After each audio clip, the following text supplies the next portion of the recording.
Everyone is doing the best they can with the body, mind, and spirit they have. Have you ever thought of your mind as a consumer? Well, it is.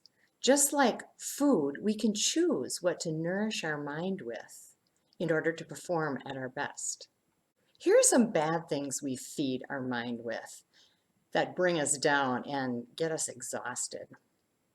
The first one is the news. So many news outlets show extreme examples of people going through horrible things.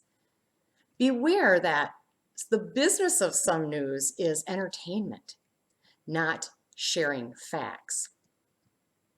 They play to extreme emotions instead of presenting logic.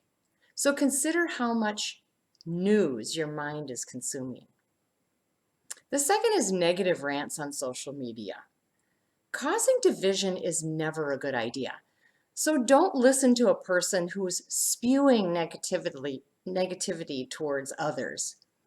Or stop scrolling through sites that cause you to get more angry and anxious and agitated. You're just feeding your mind junk food. Another thing we nourish our mind with is negative thinking. We can brood over events and it's draining. So many times we carry the weight of these negative events when they're just simply creations in our mind.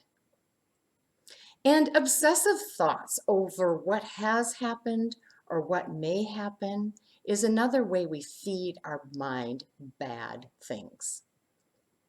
And then there's blame. When we blame other people for our difficulties, we get stuck and we hold that blame.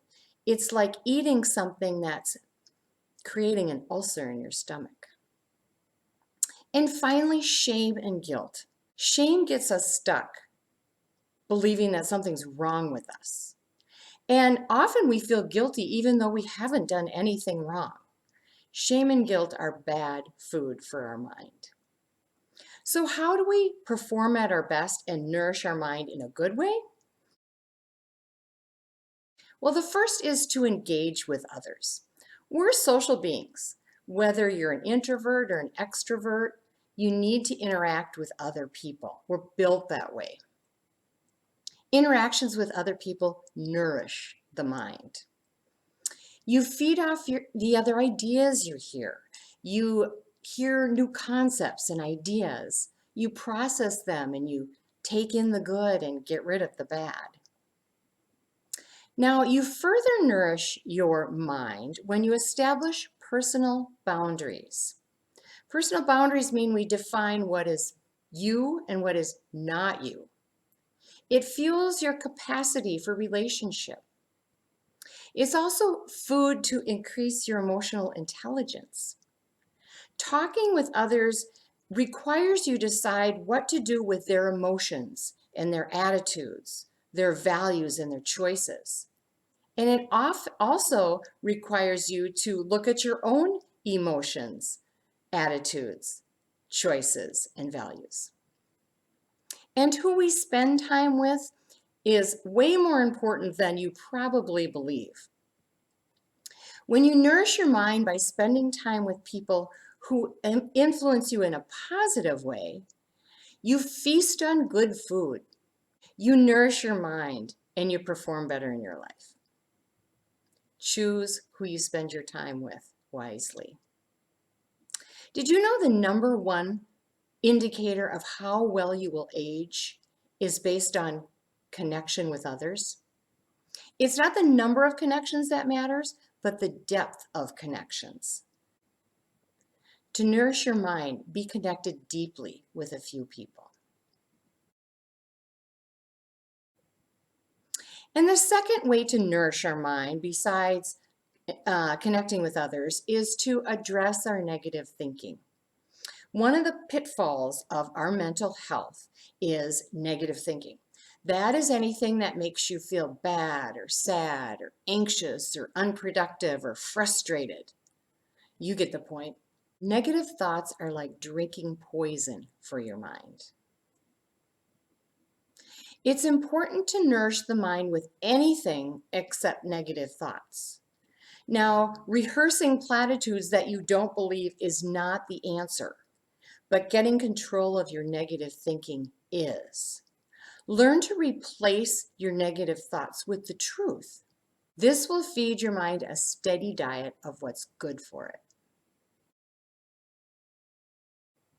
The third way to nourish your mind is to challenge it. Continue to learn, take up a new hobby, read, listen to podcasts, or discuss ideas with other people. It's like trying a new dish. Some of them you'll like, and some of them you won't. Just like building muscles to make us stronger, challenging our mind makes it stronger. A strong mind is more capable of dealing with the difficulties that comes its way. Our brains respond to new information, and it can continue to grow throughout our lifetime. Challenging our mind keeps us interesting. It gets us to eat from an endless buffet of delicacies, and it can ward off dementia. And the fourth way to nourish the mind is to stay in the present. Worry and fearful anticipation are not good meals for your mind. Learn to stay in the moment and deal with the reality of what is instead of ruminating on the past or fearing the future. You may have heard that this moment is all we have. Well, really, it's all we can control. When we stay in the space of managing what we control, we eliminate the undue stress of the past or the future. A healthy diet of staying in the present nourishes your mind. So how do you nourish your mind? By engaging with others, by addressing negative thinking, by challenging it and staying in the present. This will nourish your mental health and allow you to perform at your best. Be well.